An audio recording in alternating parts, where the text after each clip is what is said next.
આજે આપણે વાત કરવાના છીએ દક્ષિણ ભારતના એક એવા ભવ્ય સામ્રાજ્યની, વિજયનગર સામ્રાજ્ય.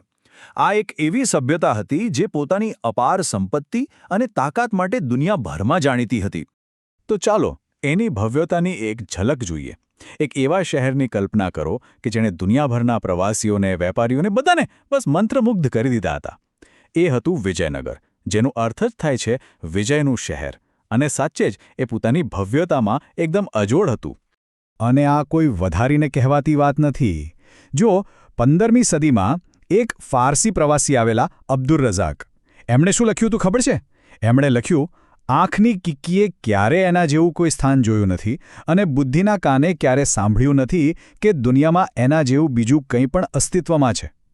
બસ આ શબ્દો જ એની ભવ્યતા સાબિત કરવા માટે પૂરતા છે.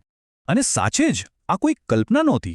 હકીકત એ છે કે 16મી સદીમાં વિજયનગરની જે રાજધાની હતી હમ્પી, એ ચીનના બેઇજિંગ પછી આખી પૃથ્વી પરનું બીજું સૌથી મોટું અને સૌથી સમૃદ્ધ શહેર હતું. આના પરથી જ એની વૈશ્વિક પહોંચનો અંદાજ લગાવી શકાય છે. પણ સવાલ એ છે કે આટલું મોટું, આટલું મહાન સામ્રાજ્ય આખરે બન્યું કેવી રીતે? વેલ, એની શરૂઆત થઈ હતી 14મી સદીના ભારતમાં ચાલી રહેલી જબરદસ્ત રાજકીય અંધાધૂંધી અને ઉથલપાથલમાંથી. થયું એવું કે એ સમયે ઉત્તર ભારતમાં દિલ્હી સલ્તનતની તાકાત ઘટી રહી હતી, એ નબળી પડી રહી હતી. અને આના કારણે દક્ષિણ ભારતના દખ્ખણ વિસ્તારમાં એક પાવર વેક્યુમ સર્જાયો, એટલે કે કોઈ મજબૂત શાસન રહ્યું નહીં. આ જ પરિસ્થિતિએ નવા સામ્રાજ્યોના ઉદય માટેનો માર્ગ ખોલી નાખ્યો. અને આ તકનો લાભ ઉઠાવ્યો બે ભાઈઓએ, હરિહર અને બુક્કા. એમની કહાણી પણ બહુ રસપ્રદ છે. તેઓ સ્થાનિક સરદાર હતા જેમને દિલ્હી સલ્તનતની સેનાએ પકડીને ઉત્તર લઈ ગઈ. પણ જ્યારે તેઓ દક્ષિણ પાછા ફર્યા ત્યારે પોતાના ગુરુ વિદ્યારણ્યની પ્રેરણાથી એમણે એક નવા હિન્દુ સામ્રાજ્યનો પાયો નાખ્યો. અને એ જ હતું વિજયનગર સામ્રાજ્ય. પણ મેદાનમાં તેઓ એકલા નહોતા. જુઓ, 1336માં વિજયનગર સામ્રાજ્ય સ્થપાયું અને એના બરાબર 11 વર્ષ પછી જ 1347માં ઉત્તરમાં એના કટ્ટર હરીફ બહમની સલ્તનતની સ્થાપના થઈ. અને બસ અહીંથી જ આવનારી 2 સદીઓના ભીષણ સંઘર્ષના બીજ રોપાઈ ગયા. હવે ઘણા લોકોને લાગે છે કે આ લડાઈ ધાર્મિક હતી, પણ હકીકતમાં એના કરતાં વધુ આર્થિક અને વ્યૂહાત્મક કારણો હતા. મુખ્ય ઇનામ હતું રાયચુર દોઆબ, 2 નદીઓ વચ્ચેનો સુપર ફળદ્રુપ પ્રદેશ. અને બીજું કારણ, કોંકણના દરિયાકિનારા પર કબજો કરવો, જેથી અરેબિયા અને પર્શિયાથી આવતા યુદ્ધના ઘોડાઓના મોંઘા વેપાર પર પોતાનું વર્ચસ્વ જમાવી શકાય. સંઘર્ષ અને સ્પર્ધા તો ચાલતી જ રહી, પણ હવે એ સમયની વાત કરીએ જ્યારે આ સામ્રાજ્ય પોતાના સુવર્ણકાળમાં પોતાની ચરમસીમાએ પહોંચ્યું. અને આ થયું એના સૌથી મહાન અને પ્રતાપી શાસક કૃષ્ણદેવરાયના શાસનકાળમાં. કૃષ્ણદેવરાયે, જેમણે 1509થી 1529 સુધી શાસન કર્યું, એ માત્ર એક રાજા નહોતા. એ એક સંપૂર્ણ સમ્રાટ હતા. એમનામાં બધું જ હતું. એક જબરજસ્ત યોદ્ધા, એક માસ્ટર ડિપ્લોમેટ, કલા અને સ્થાપત્યના મોટા સંરક્ષક, અને એટલું જ નહીં, એ પોતે પણ એક વખણાયેલા કવિ અને વિદ્વાન હતા. ખરેખર એક ઓલરાઉન્ડર વ્યક્તિત્વ. એમના સમયમાં આવેલા એક પોર્ચુગીઝ પ્રવાસી ડોમિંગો પેસ એમનાથી એટલા પ્રભાવિત થયા હતા કે એમણે લખ્યું, એ સૌથી વધુ પ્રભાવશાળી અને સંપૂર્ણ રાજા છે, એક મહાન શાસક અને ખૂબ જ ન્યાયી માણસ. અને વાત ખાલી યુરોપિયન પ્રવાસીઓની નથી. ખુદ મુગલ સામ્રાજ્યના સ્થાપક બાબરે પોતાના સમયમાં કૃષ્ણદેવરાયને આખા હિન્દુસ્તાનના સૌથી શક્તિશાળી શાસક તરીકે સ્વીકાર્યા હતા. આનાથી મોટી વાત શું હોઈ શકે? તો સવાલ એ થાય કે આટલી બધી સંપત્તિ, આટલી બધી ભવ્યતા અને આ સાંસ્કૃતિક સિદ્ધિઓ, આ બધા પાછળનું કારણ શું હતું? એનો સ્ત્રોત શું હતો? ચાલો એના પર એક નજર કરીએ. વિજયનગરની સમૃદ્ધિનું સૌથી મોટું રહસ્ય હતું એમનો વૈશ્વિક વેપાર. એમના બંદરો પરથી દુનિયાભરમાં શું શું નહોતું જતું.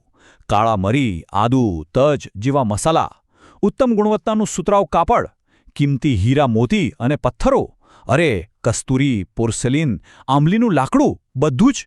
એ ખરા અર્થમાં દુનિયાનું એક મોટું માર્કેટ પ્લેસ હતું. અને જ્યાં સંપત્તિ હોય ત્યાં કલા અને સંસ્કૃતિ પણ ખીલે જ. ખાસ કરીને કૃષ્ણદેવરાયના દરબારમાં.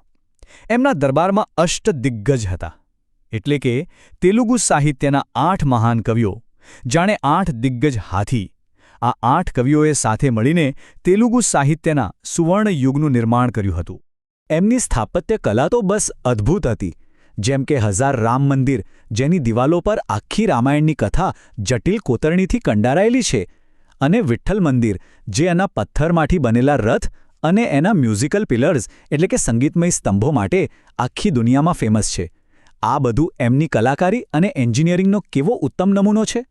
પણ ઇતિહાસનો નિયમ છે કે દરેક ઉદય પછી પતન આવે છે. આટલું શક્તિશાળી, આટલું ભવ્ય સામ્રાજ્ય પણ એમાંથી બચી શક્યું નહીં.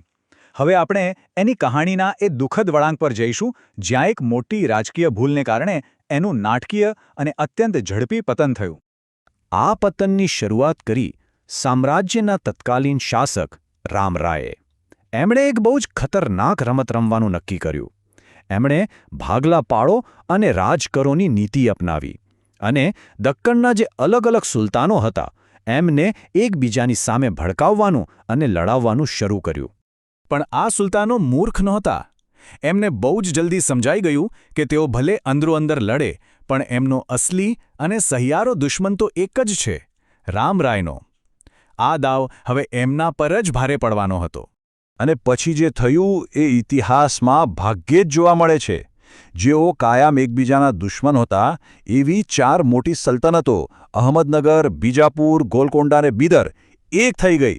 એમણે એક અભૂતપૂર્વ મહાગઠબંધન બનાવ્યું, અને આ ગઠબંધનનો એક જ ટાર્ગેટ હતો, વિજયનગર. આ મહાસંઘર્ષનો અંત આવ્યો 1565માં તાલીકોટાના મેદાનમાં. આ એક ભયંકર, વિનાશક યુદ્ધ સાબિત થયું. આ સંયુક્ત સલ્તનતોની સેનાએ વિજયનગરની સેનાને કારમી હાર આપી, અને રામરાય, જે આ બધી રમત શરૂ કરનાર હતા, તેમને યુદ્ધના મેદાનમાં જ પકડીને મોતને ઘાટ ઉતારી દેવામાં આવ્યા. યુદ્ધનું પરિણામ તો એનાથી પણ વધારે ભયાનક હતું. આવનારા 6 મહિના સુધી વિજય સેનાઓએ રાજધાની હમ્પીને રીતસરની રગદોળી નાખી, ઇમારતોને આગ લગાવી, મંદિરોને તોડી પાડ્યા અને એ વિજયના શહેરને એકદમ પદ્ધતિસર રીતે ખંડેરમાં ફેરવી દીધું. તો સવાલ એ છે કે આટલી મહાન સંસ્કૃતિના પતન પછી આજે આપણી પાસે શું બચ્યું છે? એનો વારસો શું છે? આજે એ વિજયનું શહેર એક ખંડેરનું શહેર છે, પણ એની અપ્રતિમ ભવ્યતા અને એના અચાનક પતનની કહાણી એ આજે પણ હમ્પીના એક પથ્થરમાં ગુંજે છે. યુનેસ્કો દ્વારા વર્લ્ડ હેરિટેજ સાઇટ તરીકે જાહેર કરાયેલું આ સ્થળ આપણને બસ એક જ વાત યાદ અપાવે છે કે ગમે તેટલા મહાન સામ્રાજ્યો કેમ ન હોય, એ પણ કેવી રીતે સમયના પ્રવાહમાં વિલીન થઈ શકે છે.